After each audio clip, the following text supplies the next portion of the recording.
Grazie, buongiorno, anzi buonasera ormai a tutti, anche quelli che ci seguono da casa. Il mio sarà un intervento, ahimè, più tecnico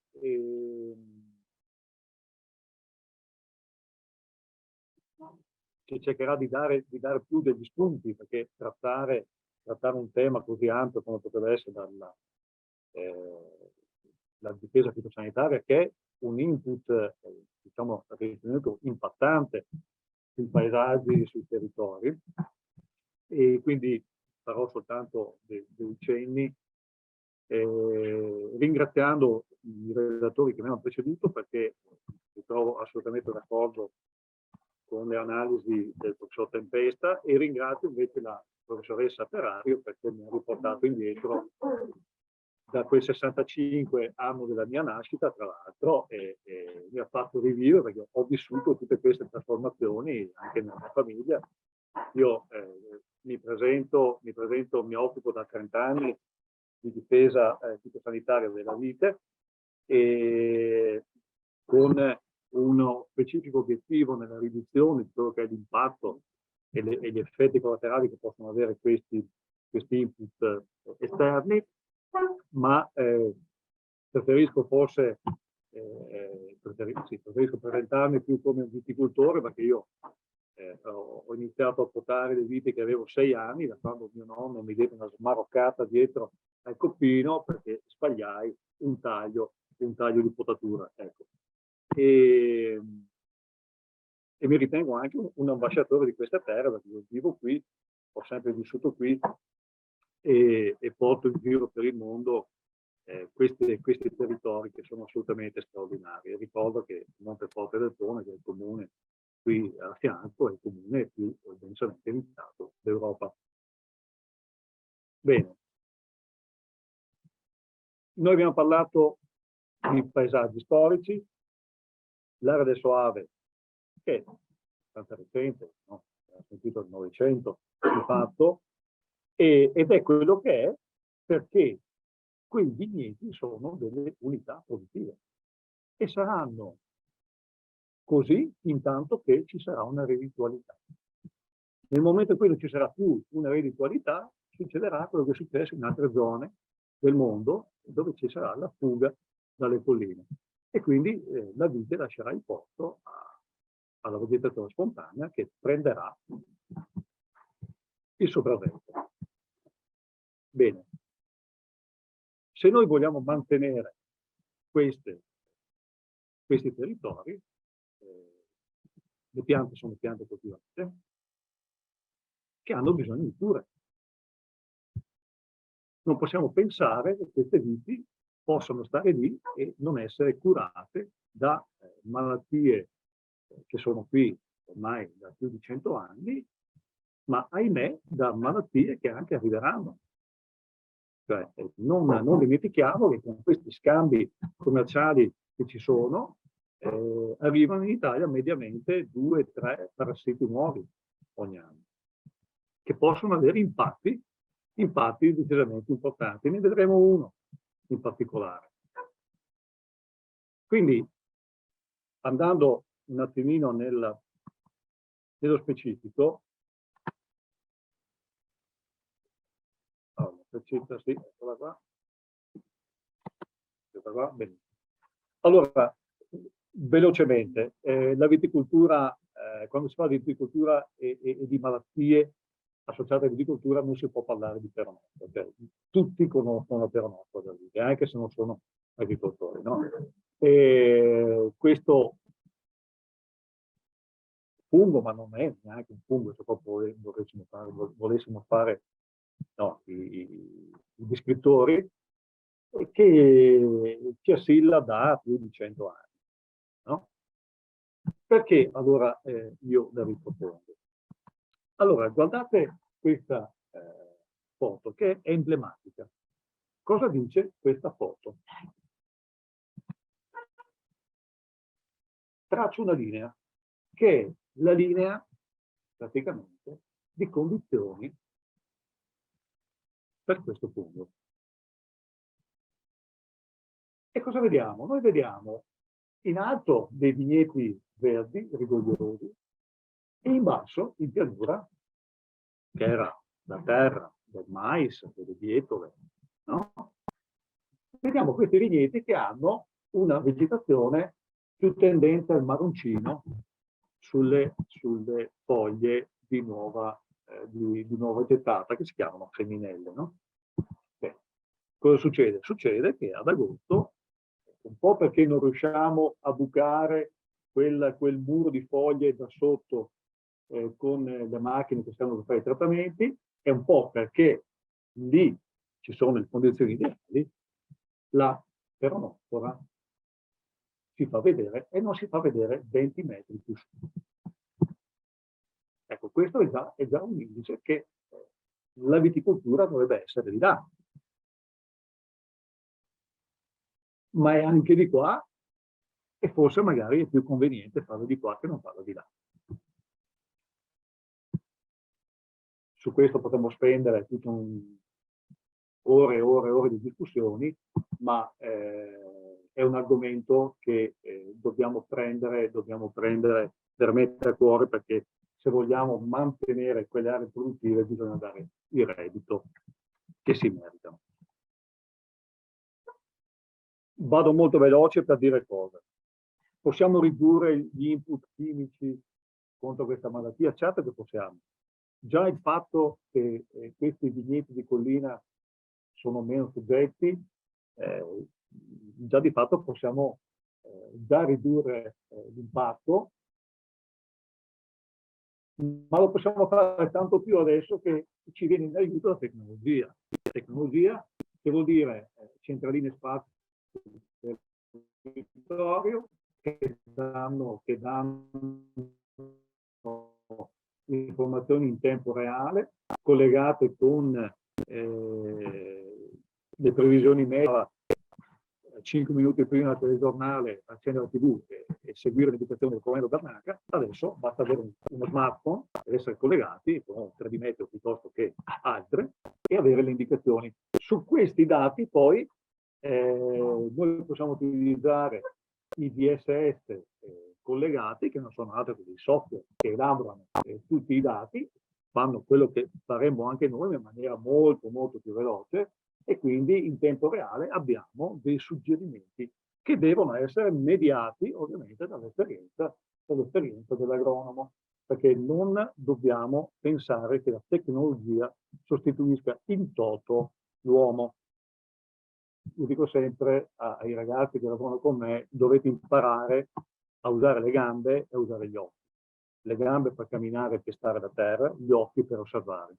E osservare, e osservare, e osservare, e continuare ad osservare. E poi incrociare i dati. Ecco, noi utilizzando questi dati possiamo veramente ridurre i trattamenti e farli nei momenti specifici. Poi, ovviamente, possiamo andare anche in là. Queste sono sperimentazioni che ho iniziato molti anni prima che uscissero questi DSS, ed il concetto era questo: ma se noi ci concentriamo su quelle che sono le infezioni primarie di questo fungo e cerchiamo di eliminarle e di evitarle, possiamo dopo un certo punto smettere di fare i trattamenti e quindi essere molto lontani dalla vendemmia e non avere residui, non avere niente? Bene, abbiamo fatto prove di questo tipo ormai da 10 anni e i risultati sono sempre simili, si ripetono di anno in anno, e di fatto bloccando le infezioni primarie con le piogge che di solito abbiamo nel mese di maggio, possiamo quantomeno rendere molto più agevole, con minor impatto e minor utilizzo poi i trattamenti successivi, giusto perché a me piace sempre ragionare su dei dati, trattando praticamente solo il mese di maggio e poi smettendo i trattamenti, andando ad agosto a fare i rilievi, troviamo che se non avessimo mai trattato perdiamo il 100%, vedete sotto, della produzione rispetto a un 3,5% che è praticamente irrisorio, non si non si vede, e passando praticamente da un 3 a un 4% di incidenza della malattia, che è un niente. Niente. Questo è il dato solo di una prova, ho fatto un anno per non stare lì a portarvi tutte le altre, ma erano molto in linea con questo. Quindi dare un'indicazione di questo tipo, fare sperimentazione, continuare a farla per avere sempre dei dati, dei risultati, anche perché il clima cambia e l'approccio ovviamente deve cambiare.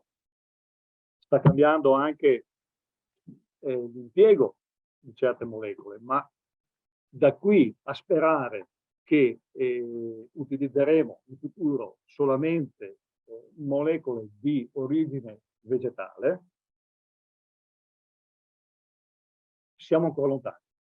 Siamo ancora lontani, perché tutto quello che sta uscendo adesso, olio di, estratto di, macerato di, sono molto molto lontani a livello di efficacia da quello che potrebbe essere invece l'utilizzo di prodotti molto specifici a bassissimo impatto ambientale, ripeto, bassissimo impatto ambientale, hanno DL50 che sono più basse dell'aspirina o della caffeina o di altri prodotti che consumiamo abitualmente.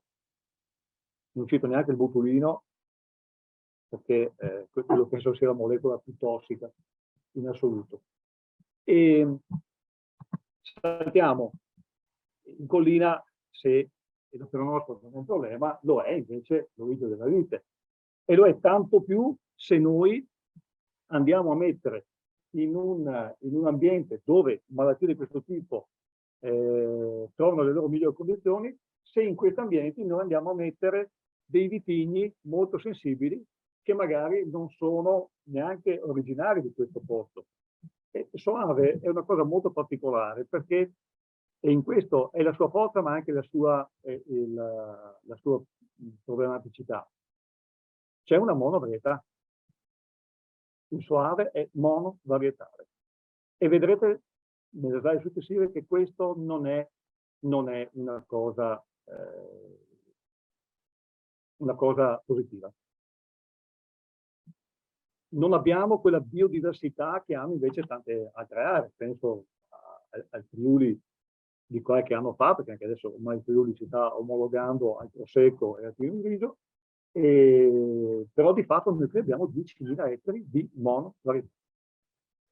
L'altro vitigno storico che noi abbiamo, che è quella variante del Verdicchio, che è il Trebbiano di Soave, di cui io sono un fanatico estimatore, e purtroppo nei disciplinari è presente soltanto a Giusto. Ecco, questa è una malattia che invece in terreno, in ambiente collinare, dà dei grossi problemi, ma anche qui noi abbiamo fatto tutta una serie di sperimentazioni per capire se possiamo ridurre, se possiamo... Ecco, io quando pubblico questa foto suscito di solito nella platea un certo stupore, no? Perché quando tanti mi chiedono, ma servono veramente i trattamenti che facciamo? Dobbiamo per forza farli? Ecco, se noi associamo ad un clima particolare e dove una malattia in quel clima ha il suo massimo della performance e ci mettiamo una varietà, in questo caso lo Chardonnay, che non è tipico, diciamo, delle nostre aree, che è particolarmente sensibile, bene, se noi non trattiamo quella varietà, il risultato è questo. A sinistra un grappolo dove si ottiene del mosto per fare del vino, a destra noi non estrarremmo niente di liquido. Ok? Bene. Anche qui la tecnologia ci sta dando una grandissima mano, ci fa capire quando sono le condizioni predisponenti per la malattia, e qui vorrei far crollare un mito. Non piantate di più le rose davanti ai filari, perché non servono assolutamente a niente. Sono due specie di oidio completamente diverse, che hanno comportamenti diversi, che vengono fuori in fasi completamente diverse. Quando verrà fuori l'oidio sulle rose è già troppo tardi per combattere l'oidio della gente. E poi se ci vai addosso ti graffi anche, ti viene il tetano, tirate di più. E ecco, noi però abbiamo la tecnologia, perché l'uomo ci ha messo la testa. Ci ha messo la testa, ha imparato a seguire i comportamenti del fungo, a come sverna, come si propaga, come si comporta. E quindi con questi software che noi abbiamo sappiamo quando è il momento in cui possiamo andare a trattare. Infatti, andando poi a fare delle sperimentazioni, qui abbiamo messo anche il non trattato che vi dà quei risultati che avete visto, e abbiamo una linea aziendale fatta un po' così, la tesi 1, un po' a calendario, come decide l'agricoltore. Abbiamo una tesi, la tesi 2, che è quella soltanto con prodotti biologici o consentiti in agricoltura biologica, e invece la tesi 3 e 4 che vanno ad utilizzare i trattamenti per quando servono e con i principi attivi posizionati per quello che sanno fare in quel momento. Ecco, questa è un'altra cosa su cui bisogna stare molto molto attenti, cioè scegliere i prodotti nel momento giusto per avere l'efficacia e non avere sentiti. Questi sono i risultati a fronte di un testimone dove noi perdiamo di fatto il 65% di produzione, quindi se noi non trattassimo quella unità produttiva non sarebbe economicamente sostenibile. Vedete che la tesi 2, che è quella biologica, ahimè, sconta una minore efficacia, ma questo noi lo sappiamo, ve l'ho detto anche prima. Mentre tutte le altre tesi vedete che hanno dei risultati decisamente migliori, ma quello che mi premeva farvi capire è che se noi utilizziamo la tecnologia riduciamo il numero di trattamenti, il numero dell'impatto dei fitofarmaci che andiamo a utilizzare, in questo caso lo zolfo, che anche se viene utilizzato, diciamo, in agricoltura biologica, ma non è una sostanza che sia, no, è una sostanza che va presa anche quella lì con le pinte, e vedete che carico residuale, che carico di utilizzo abbiamo in meno che utilizzando sistemi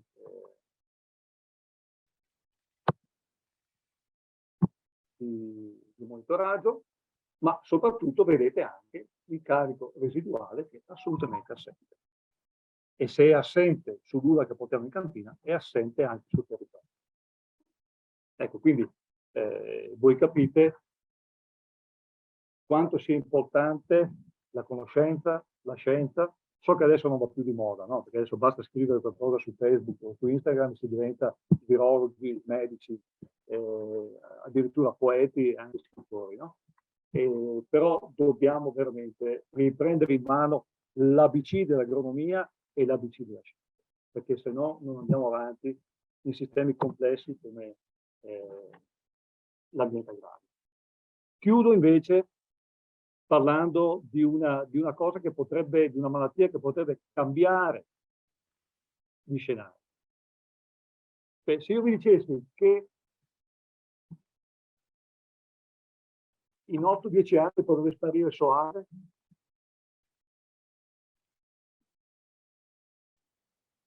voi rimanete un po' così, vero? Bene. Allora, questa è una malattia che non è che è una malattia che noi abbiamo importato, perché questa è una malattia che esiste in Europa da sempre. E si chiamava in un altro modo, si chiamava Elmighello, cioè giallume dell'olmo. Ma dove stava su un olmo? Perché adesso sta sulla vite? Per una cosa che vi dirò dopo. Bene, questa è una malattia che noi abbiamo conosciuto 30 anni fa, ma che abbiamo risolto subito 30 anni fa. Perché c'erano dei mezzi che ci consentivano di bloccarla subito. erano degli insetticidi che bloccavano poi l'insetto che trasmette questa malattia, che adesso, ahimè, non abbiamo più. La Comunità Europea, una sorta di revisione di tutto l'input chimico che viene fatto, e permettetemi di dirlo, l'agricoltura è il settore che più ha lavorato in questo, per ottenere questi obiettivi di riduzione dell'impatto. E adesso non li abbiamo più e quindi diventa più complesso la lotta al vettore di questa malattia. E vedete che dai primi nuovi ritrovamenti in Val d'Alpone, di fatto adesso ha già scollinato la zona classica e farà sparire la viticoltura eroica, dove abbiamo pendenze, no? Dove si va a fare tutto a mano, dove è difficile fare anche i trattamenti. Ecco, possiamo ritrovare scenari di questo tipo nel giro di pochissimi anni. O scenari di questo tipo.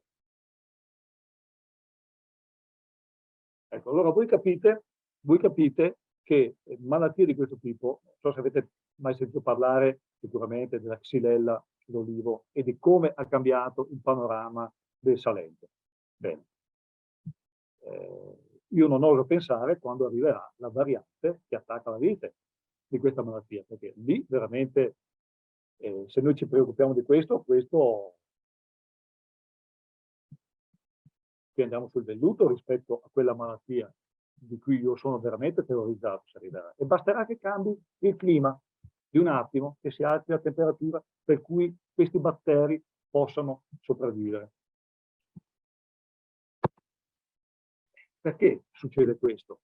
Perché cambia il clima e quel vettore che io vi dicevo prima, che trasmette questa malattia, che noi avevamo, ma che non era assolutamente impattante, nel momento in cui arriva un insetto che può trasmettere in maniera molto efficiente queste malattie, ecco che allora succede così.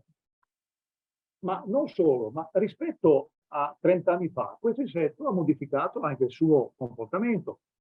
Le femmine hanno aumentato di 4 volte la fecondità media e gli adulti, vedete quelle barre verdi là in fondo, hanno aumentato la loro longevità. Ma non solo, ma mentre prima l'acquisizione della malattia era deputata ai giovani non alati di questo insetto, adesso abbiamo scoperto che l'adulto riesce ad acquisire e trasmettere la malattia in un minor tempo. E ovviamente la trasmette per tutto il resto della sua vita. E se ha allungato il ciclo vitale della vita dell'adulto, voi capite che le probabilità di infettare nuove piante si alzano in maniera esponenziale. Quindi anche qui conoscenza e scienza e messa in pratica delle cose che sappiamo. Quindi non ci si deve inventare scienziati perché, ma io nel mio campo ho visto, ma se è diverso dal tuo, perché no, qui ci sono ormai delle cose acquisite che bisogna assolutamente fare. Pena quello che avete detto, e cioè eliminazione delle viti sorgenti del fitoplasma, ma quando adesso è uscita una polemica in Trentino, ma ci avete detto di togliere le piante, ma non è successo niente. Sì, per forza, perché le piante le toglievate a fine vendemmia, le piante vanno tolte nel momento in cui la pianta manifesta il sintomo. Perché così, quando nascerà il giovane diventerà adulto, non potrà più andarsi a infettare perché non riconoscerà più le piante infette da dove andare ad acquisire il fitoplasma. E ovviamente l'eliminazione di questo insetto prima che diventi infettivo. Ecco, quindi sapere quando le piante manifestano i sintomi. E anche qui andiamo nella particolarità. La nostra varietà principe, quella che domina il soave, la garganega, ha una presentazione sintomatologica che è assolutamente diversa da quelle varietà che invece per le quali viene riconosciuta la fluorescenza dorata. Cioè, quando si parla di fluorescenza dorata si pensa a delle foglie accattocciate al triangolo. Benissimo. Lo Chardonnay accattoccia al triangolo ai primi di giugno. La Garganega accattoccia al triangolo da settembre in poi. Quindi se io da giugno a settembre non riconosco che la mia pianta di Garganega, che domina il soave, ha quella malattia lì, io la lascio in campo e i vettori ci vanno sopra ad acquisire. Eccolo qua. Quindi sapere riconoscere i sintomi e ovviamente sapere anche cosa bisogna fare in più, eliminare tutte quelle che sono le fonti di inoculo. Una di queste sono queste ceppaie di potinetto, non so perché non fate il filmato. Eccolo qua, vedete la ceppaia, che tra l'altro anche brutta da vedere, io non lo sopporto, e vedete il campo a fianco, i primi 50 metri che sono praticamente distrutti da questo andirivieni di insetti infetti. E quindi scenari di questo tipo, andando in bicicletta sulle nostre terrazze qui di Soave, vedere queste piante infette, ecco, non è una cosa positiva. E chiudo, era una malattia che noi avevamo, che può stare su piante ai bordi. Ci sono degli altri vettori che abbiamo scoperto che fanno da carrier, che praticamente trasportano all'interno dei nostri vigneti questi agenti, che si chiamano fitoplasmi, e se poi nel vigneto c'è quel vettore specifico, poi la malattia deflagra. Se non c'è quel vettore, noi possiamo avere l'introduzione, ma di fatto la malattia non deflagra. Però sapere che ci sono anche questi insetti, che tra l'altro sono anche alcuni di presenza ormai da millenni sui nostri territori, ma qualcun altro no. Questo è un nuovo vettore che noi abbiamo scoperto, di Shimonis amatus, che di amatus fa ben poco, e proviene dall'Asia, è stato segnalato per la prima volta nel 2012, mi sembra, in Croazia, ma ahimè frequenta anche i nostri vigneti. Ma cosa frequenta dei nostri vigneti? Io lo trovo solo sulle viti sintomatiche di fluorescenza dorata. Ok? Bene. Quindi è un altro vettore che non è uno strafoide, ma è un'altra veste. Esatto. Dobbiamo ancora capire il ciclo com'è, dobbiamo ancora capire la sua capacità di trasmissione. Il fatto è che il fitoplasma è stato trovato all'interno del corpo. E quindi chiudo soltanto con queste cose qua. Noi abbiamo vecchie problematiche, ne avremo sempre delle nuove, perché avremo sempre meno cartucce con cui combattere queste nuove malattie o insetti. Ovviamente la ricerca dovrà essere attiva nel trovare soluzioni, e qui non c'è più nessuna multinazionale, le cattive multinazionali, no? Che investono, perché non possono investire 200 milioni di dollari in 15 anni per avere una molecola che magari dopo non viene registrata. Perché questa è la problematica. Noi non abbiamo quasi più mezzi per combattere la malattia. Non so cosa succederà quando verrà applicato il Green Deal in Farm Port, perché ne vedremo, secondo me, delle belle. Serve una maggiore velocità nella decisione su come affrontare certe problematiche. La Xylella insegna. Abbiamo dato voce a cantanti, attori e saltimbanchi, e non abbiamo ascoltato quelli che invece stavano per finire in galera, cioè 2 ricercatori che invece sapevano cosa bisognava. Quindi serve formazione a tutti i livelli, anche dell'opinione pubblica, che deve essere informata, ma deve essere formata in una maniera corretta. Perché io non posso pensare che ci siano le mamme no pesticidi, i preti che fanno le prediche contro. Cioè, queste sono cose che non meritano il livello cognitivo e intellettuale a cui nel 2020 l'uomo è arrivato. Grazie.